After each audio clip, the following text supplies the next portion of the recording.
And just like that, welcome back to the food truck. Looks like we had a slow day today, so I went ahead and made you an extra cheeseburger. It's bacon wrapped with mozzarella hockey puck on top, stuffed with a bit of pimento cheese for some spice, served with a side of Cajun fries. I hope you like it. But let's get back to Echo. So where we last left off, we were still at the amusement park, uh, Western Adventures or something. Southwest Adventures or something. And I keep likening it to Silver Dollar City, and that is, an apt comparison from what I can tell. So, we were. We had a nightmare, and now we're looking for Leo and Jenna, because apparently they were fighting or playing a couple of the carnival games. I spot them pretty quick. Leo's holding a pink unicorn, and Jenna's carrying a green dragon. They seem to be in pretty good spirits, though Leo's grin is a little tight. Looks like a pretty successful haul, guys. Hey, Chase! Jenna's grinning, looking at a little smug as well. You guys finished? We're eating now. Leo shifts to the giant unicorn around. Yeah, we're pretty much done, I think. Damn, Leo, you must have won something pretty hard to get that. Yeah, that was me. I look over at the green dragon Jenna's holding. But what about that? Yeah, I won this too. Oh, well, I'm sure you've won a couple. Actually... Yeah, I've beaten him at every game. Yeah, well, you're visiting. I want your memories of this vacation to be good. Obviously, is getting to your head, though.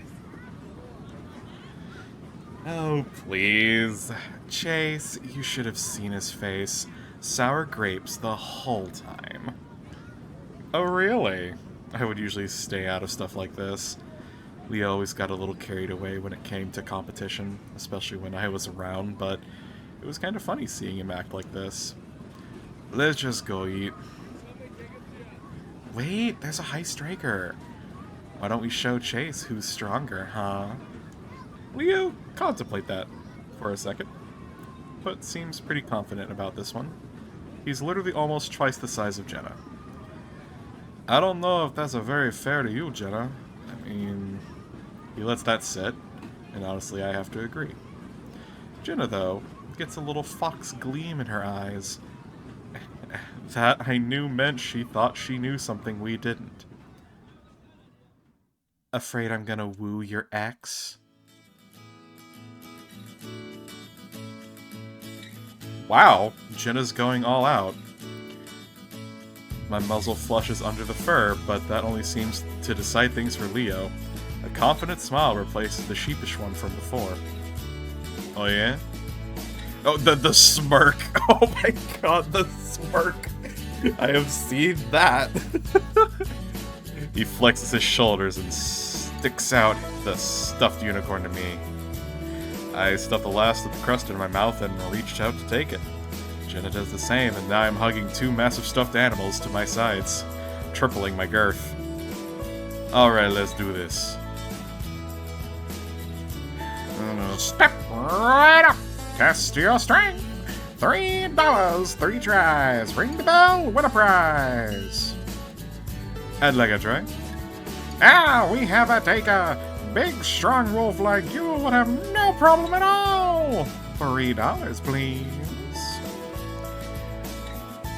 Leo hands over the money, and the carny hands him a mallet. Leo points at me with a grin. This one's for you, Chula. For those that don't know, Chula kinda is just cutie. Like, hey cutie, My heart skips a beat. He hasn't called me that in a while.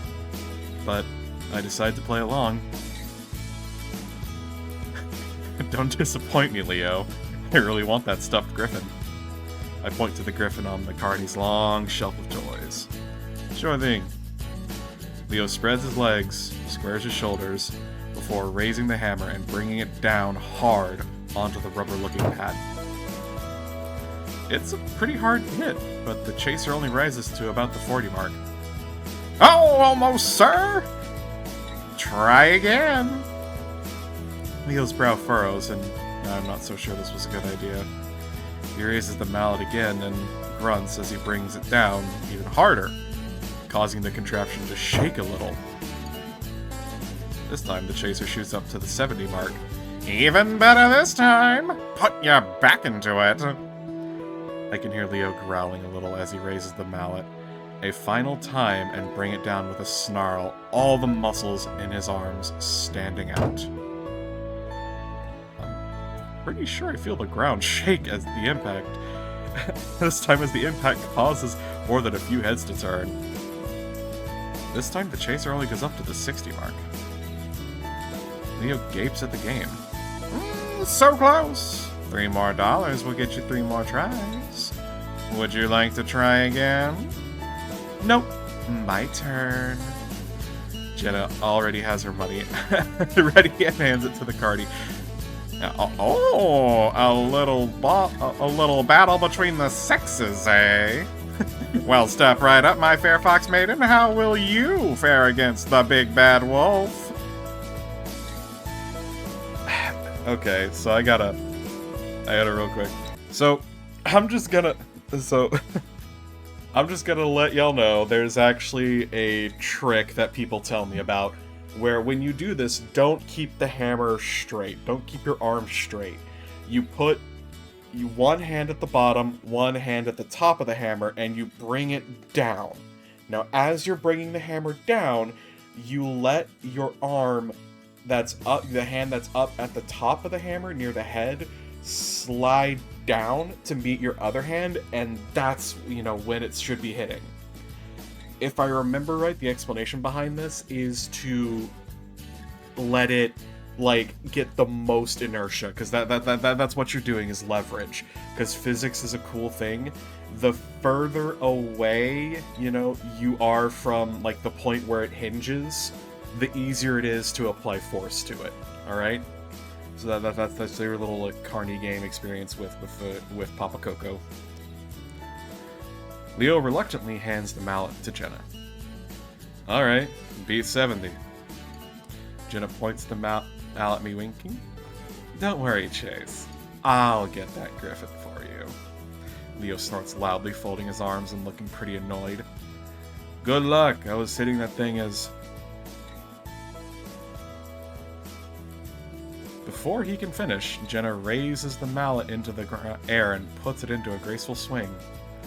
It's as if she were chopping wood as she brings it down hard onto the rubber pad.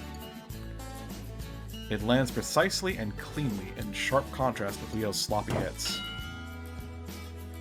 Oh! Leo's face! Oh my god! Oh no, Leo! Oh god, you puppy! Puppy! Oh, you poor little puppy! Oh no!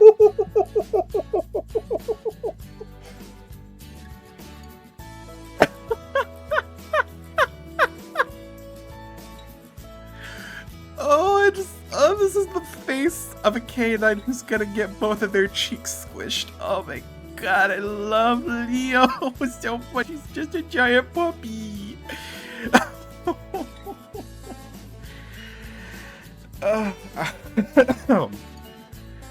I stare, Leo stares, the carny stares. Jenna simply raises her paws in the air. Yay! A few onlookers around us laugh and cheer. Oh my! The fair fox has won! Come over and pick your prize. He glances at Leo. Sorry, buddy.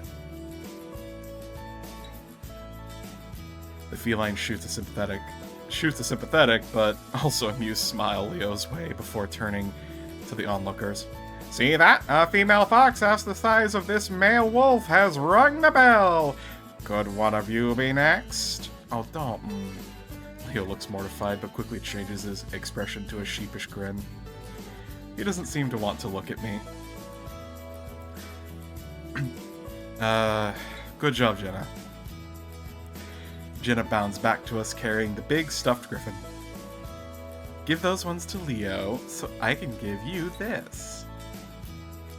I hand off the stuffed toys to Leo, who grumbles a bit as he takes them. It's so fluffy, I'm gonna die! Damn, thing's rigged. Jenna hands me the griffin. Thanks, Jenna, that was really, She leans over and pecks me on the cheek. I see Leo's eyes. No, not the face again! No! No! No!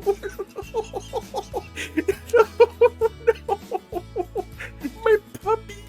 My poor puppy! It's okay! It's okay, puppy!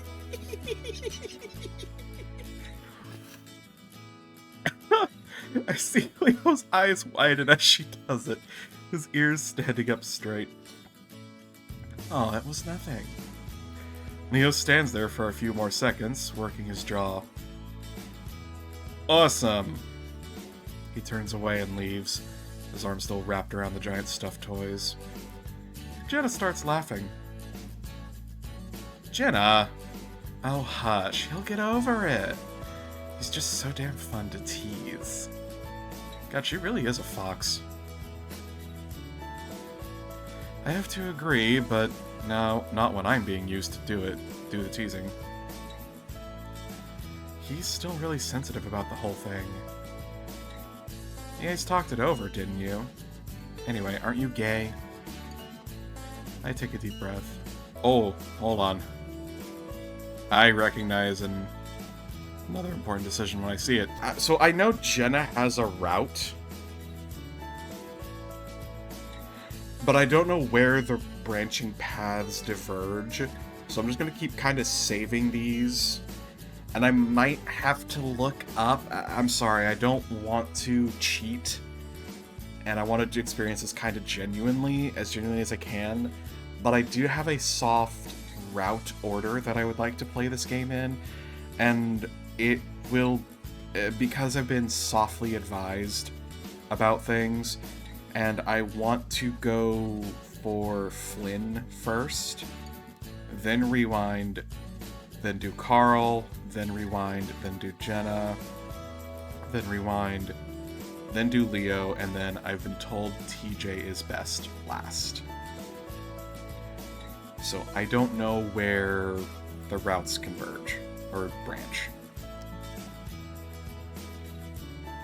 Yeah. See, he's got nothing to worry about. I'm not in the mood to go in depth about my sexuality. Saying anything else confuses people. I sigh and rub my eyes with a paw, still a little tired. Hey, don't tell Leo I work at the state fair every year. Wasn't planning on it. The rest of the day is pretty relaxing. We ride a few of the more mellow rides. Leo seemed to cheer up when I volunteered to sit next to him on the Ferris. Oh, TJ even built up his courage to the point where he rode the swinging ship. Flynn and Carl rode the slingshot ride together, and with the video feed from the ground, I think it's the first time I've ever seen Flynn scared. Carl did end up barfing after that one. By about 6 p.m., everyone's tired enough that we agree to head back. I'm still exhausted, so I sleep for the half hour it takes to get back to the motel. When we do get back, I noticed how good the sun looks right now. With a sigh, I remind myself that I'm here to actually get a project done, and not just play around. So as everyone sits in the motel, I let them know I'm about to shoot some B-roll, gathering up my equipment and heading out into the heat. Dragging it outside, I set it up, sweating even under the evening light. Even this late in the day, the heat was pissing me off. For some reason, it's a lot cooler in Pueblo. For those that don't know, Pueblo is just Spanish for town, or like village. My mind drifts back to the many days of summer under the blazing sun, the temperature rarely dipping below 100. I'm amazed poor TJ never had heat stroke. When I put my eye to the viewfinder, I'm a bit disappointed at how broken down the town looks, even with the amazing backdrop. What a dump. I'll say. It's then that I hear footsteps and talking behind me. I pause my recording to turn around. How's the filming? It's alright. Kinda ran out of sun, but it's okay. Echo looks like crap no matter what kind of light you shoot it in. Do you need us to keep quiet? Nah, I'm just shooting B-roll. I was about to come back in. Let's stay out here a minute. Carl and Flynn are getting a little loud. Besides, I want to talk to you two. He wraps an arm around Jenna and reaches the other one out to pull me in so that we're both flanking him. Woo. Woo. I feel my shoulder pressing into the warm bulk of his side and chest. Yeah, he'd always been taller than me. My eyes barely came up to his chin. But now it seemed like he was almost twice as wide. He definitely put on more than muscle since I last saw him. While he was always pretty muscular, he'd been more on the lean side. Now his chest and biceps pulled his shirt tight. It felt nice, though. Like something very sturdy wrapped in velvet. I suppose it was a mixture of adding on both muscle and fat. I'm at least happy to see he's gotten over his little defeat to Jenna. Look at us, the OG crew! Leo's strong voice vibrates from his body into mine. The effect is tranquilizing and I feel myself relax. Together again. The only thing I miss about this town. Leo is referring to the fact that he, Jenna, and I were the original 3 of our group of 6 to become friends. Later, we would add TJ, then Carl, and finally Flynn and Sydney. Who's Sydney? Leo had really been the one to unite us all. I remember when you first got here, everyone was afraid of you. I remember when I first got here, I found a bunch of sir who wouldn't even talk to each other. We all went to the same school in Peyton and had our different friends there. When Leo moved in, though, it was strange that the kids in Echo didn't hang out together. As I entered middle school and high school, I cycled through a ton of different friends, but the ones in Echo always stayed the same. Remember when we'd always have sleepovers at Chase's place? Of course, I'd kick your ass at Claws of Fury all the time. I remember. I used to think you guys were only friends with me for my video games. Many times I'd fallen asleep to the flickering of the old CRT television, watching the outlines of Jenna and Leo twist side to side as they played. I would wake up hours later only to find them still playing. It was weird. Jenna and Leo get along really well, but there's a bit of competitive streak between the two. Actually, it's one of the few things that gets Leo genuinely angry. I think he even broke one of my controllers once. How long has it been since we first met? Well, when did you move in? I think it was in 2000. So, take 2015 and subtract 2000. And what does that leave you with, Leo? Leo looks sideways at me. There's a flash of white canine as it appears from under his lip for a moment. You think yourself a real hotshot now you're in college, eh? I smirk back, though I know my canines aren't as impressive. Pretty much, yeah. Well, you'll always be those little brats to me. I feel Leo's wagging tail swat me in the butt. Goodness! Goodness! Just tugs that collar. Me, oh my, sir. I'm not really sure how I feel about that. I know how I feel about that, Chase, don't worry. Speaking of which, are you two getting along over there? Jenna looks at me and Leo's broad chest. Yeah, sort of. Yeah, we haven't had many chances to hang out. Eh? Why not? Well, it's college. It's also a pretty large university. I didn't even think we've seen each other in passing. Yeah, things are different, but Jenna, we should do something together soon before you graduate. Definitely. Leo still looks a little disappointed that me and Jenna aren't keeping up at the university, but I don't know why. She had her friends, and I had mine, and we did talk sometimes. Jenna nudges into Leo, causing us all to sway. And speaking of that, when are you going back to Mesa? Mesa is the community college in Peyton. I wonder if Mesa is short for something because Mesa just means table. Leo went there for a few semesters before taking a break. And by break, I mean he quit. We'll see. I'll have to talk to my parents. Oh, puppy. Why is all of his facial expressions absolute perfection? Oh my god. Oh my god. I swear, this game is gonna be just so much of me wanting to give Leo a hug. Oh my god. He's just starting to get really busy. Why don't they hire more people? You know, you would have graduated by now. You would have had your master's by now. Leo sighs. It's about committing to the family business. Not the help he needs. Ah, okay. I don't know if this is like normal everywhere, but at least in America, I know this is a pretty common conundrum where family businesses will get started, where like a parents will start a business and the expectation is the child will take up the business, and that's regardless of what the child wants.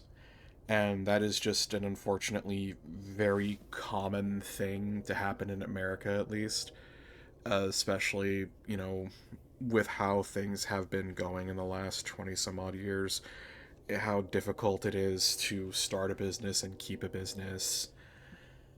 It it creates this very difficult situation where the child has these expectations placed upon them and they want to make their parents happy, but at the same time they have their own wants, their own needs, their own desires, and you have to find that balance between them. And ultimately, and this is just me, but ultimately the important part is to understand that as a parent, your job is to slowly disappear.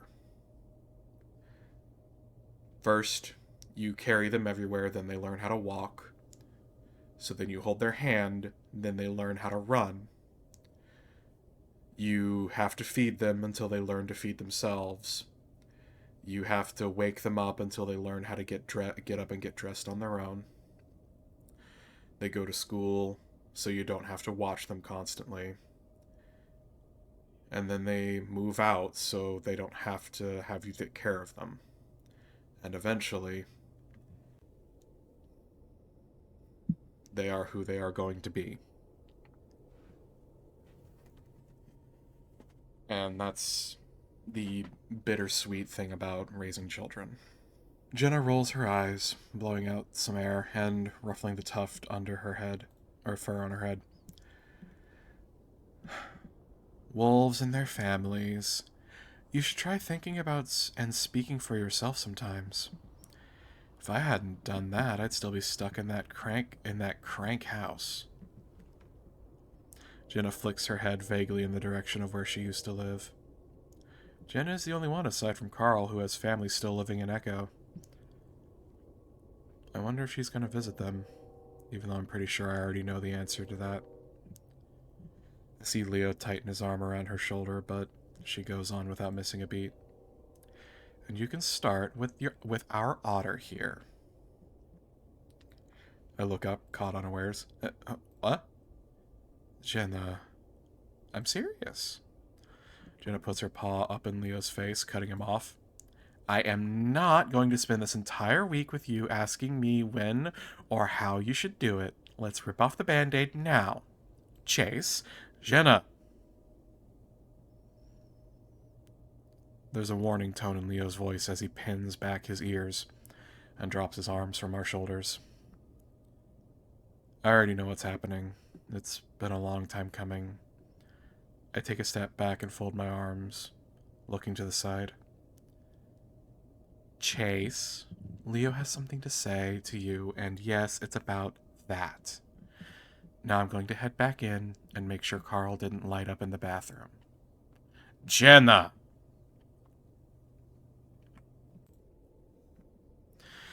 His tone changes to exasperation as Jenna turns on her heel and leaves. Judging by the curl in her tail, I can tell that she's pretty satisfied with what she's just done. Again, I can see Jenna is the helper. She's so far we've downgraded from total bitch to just bitch. And forceful helpers are still in the bitch category, unfortunately. Because a lot of the times the help that a helper will try and provide comes off as, I know better than you, or you're not doing it right. God, his face, his sad little face. Oh my god. I return my attention to the road. I couldn't really bring myself to look at him right now. We both stand there for a minute, 3 feet apart. I hear Leo scuff the ground with his foot, then sniff as dust rises from the ground. I hear him draw in a breath a few times as if he's going to say something, but ends up blowing it out with a sigh. We were never good at this. Probably why it ended up falling apart like it did. Leo. I'm sorry, Chase. For what? Not talking to you about this when I should have. Talking to Jenna about it when I should have been talking to you. He reaches out and sets a paw on my shoulder, the silver anchor on his wrist glinting just a bit in the fading light. He's smiling at me, but I grit my teeth. Why are you still wearing that? His eyes flick from the bracelet, then back to my face, expression turning defensive. Why aren't you still wearing yours? Don't you remember what we said?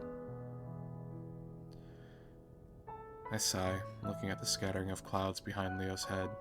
They're tinged a soft pink from the fading sun.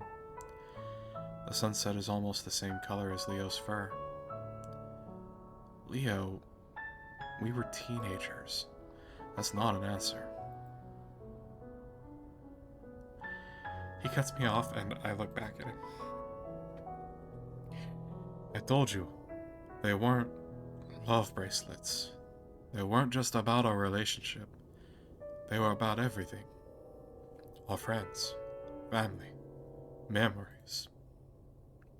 Echo. I raise my voice above his, cutting him off this time. They were about Echo, Leo. We stand there a while and... Excuse me, I need a moment. You never realize what might, set you off a little bit. We stand there a while, and Leo's looking closely at me, expectantly, his ears tipped forward. His eyes pierce me like amber shards. It was always hard to look him in the eye during our arguments. What do I have to say? Alright, fine. I fucking hate this place. Everything about it. It's the most miserable goddamn place I've ever been. How many places have you ever been? Enough to know that it's miserable. Most everyone here is old, obese, on welfare. Half of them are probably on meth. Oh my god. What the hell? Why is this my life right now? Ugh. Leo pulls in a deep breath and blows it over my head. I could smell the bell peppers on his breath. No one likes it here, Chase. I mean, it was an anchor. I'm half laughing. Just looking at it made me feel like I was still tied to this town. I didn't need it reminding me of all that awful stuff. I know it was supposed to symbolize our being each other's rocks or whatever, but it stands for a lot more than that. But a lot of good things happen here too. No one should forget where they come from. Sometimes I wish I could. Fuck, I need another second. When I started this series, I said I was a giant crybaby. And I kind of really meant it. Because I knew that this game was gonna hit me in ways that I wasn't ready for. I had to ask for some trigger warnings, and thankfully a lot of the trauma that this game is gonna divulge into apparently doesn't match up with my own life's trauma. But fuck, man, I've already talked about it, about how being in Arkansas made me feel so stuck. I hated it there. And to watch what it looks like from the others, like what it feels like to, what it looks like to other people is something that I never thought about until I ran halfway across, not even halfway, I ran to the absolute furthest point of the country that I could to be away from Arkansas. And when I went back for my mother's funeral, everybody was so happy to see me. And that's when I started to realize that I ran away, but I just ran away as an adult.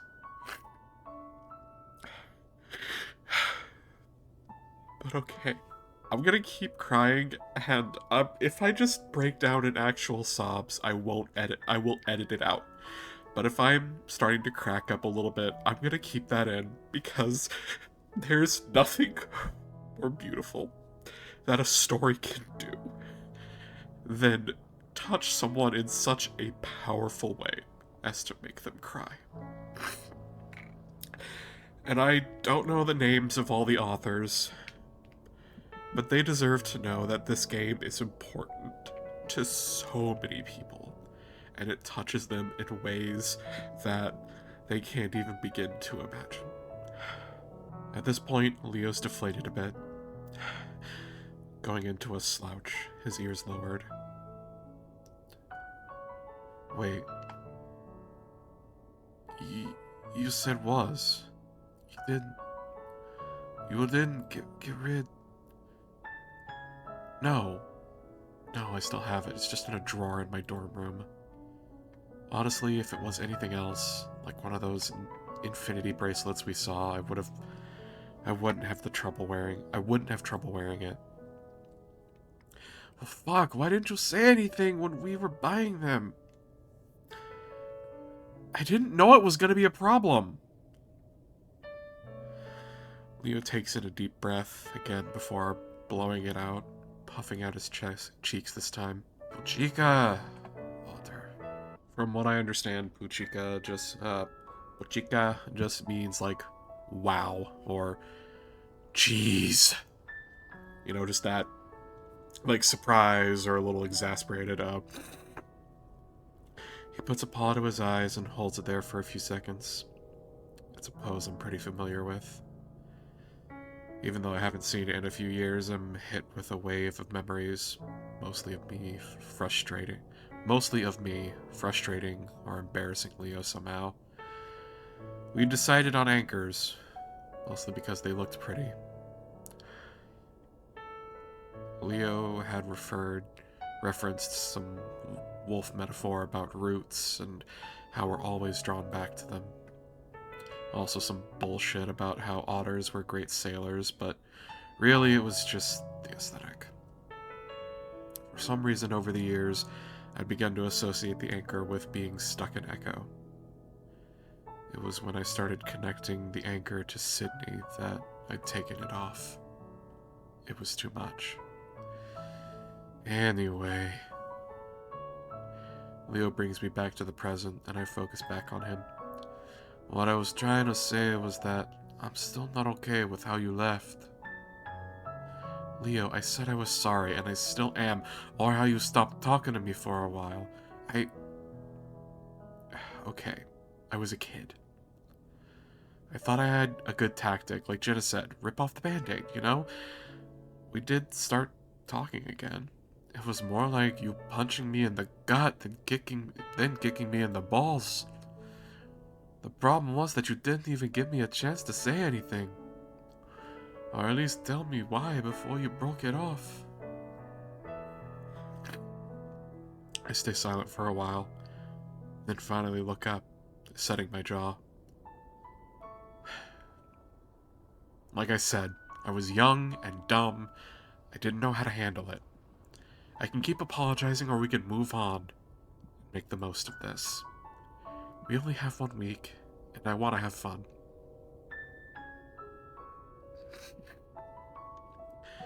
Leo looks to the side, paw on his hips, as if contemplating, then looks back at me with a smile.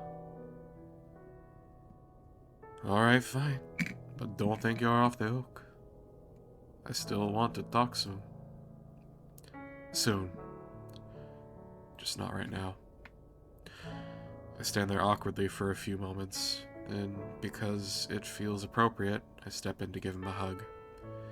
He takes it willingly, and he's warm and strong, and for a moment, I wonder why the hell I dumped this guy. Just then, someone lays on the horn as they drive past, pulling me out of my reverie.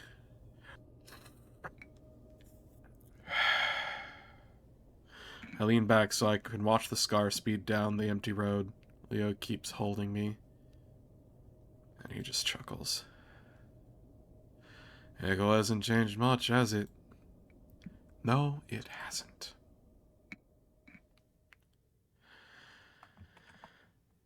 And with that, that's where I'm going to call it, because I need to get a drink, get some food of my own. I think I still have a few leftover jalapeno poppers laying around here somewhere. Thanks again for watching. I don't know how much of me being emotional is going to make it in at the end, but we'll see. And I wanted to take a moment to thank people again, as I tend to do at the end of these now. I guess it's going to just become my own little tradition of thanking people. Firstly, I want to thank Marty. Yes, you, Marty. Literally Marty. You are one of the most fascinating people I've ever met, because I've never really met someone that's as technically interesting. Like, I know we haven't really spoken much, but just learning about stage flight, which, if you guys haven't heard of that before, go type in stage flight. It's going to be like an 8-hour video, but it's a massive VR concert meetup, and it was super cool. I haven't listened to all of it, and I can't use VR because motion sickness, but it was super cool to see some of it, and it was so amazing to know that it was organized by somebody that I got to meet and talk with a little bit briefly. I want to thank Ka, because you are also one of the most creative people I've met. And honestly, I was terrified when I first approached you and asked you a couple questions about how you got Foundry to look the way it did. And every time thereafter, I am also still terrified of you, but not in a I think you're going to be mean to me way. I think it's just the social anxiety way. I want to also thank Illusory as well, because it's amazing to see the level of dedication to not just a game in the basic sense, because, you know, we all have our hyperfixations, but, like, to see a game be so thoroughly dissected to just be so thoroughly picked apart in such a studious manner is very inspiring. And even though I don't really like Dark Souls, I have your videos on a playlist that I want to go look at. So again, check out Stage Flight, check out Illusory Wall on YouTube.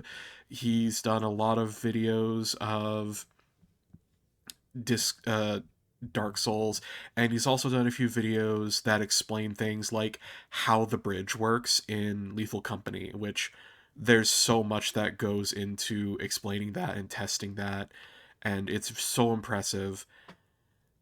And I hope that one day, I could be as technical minded and as creative as some of these people.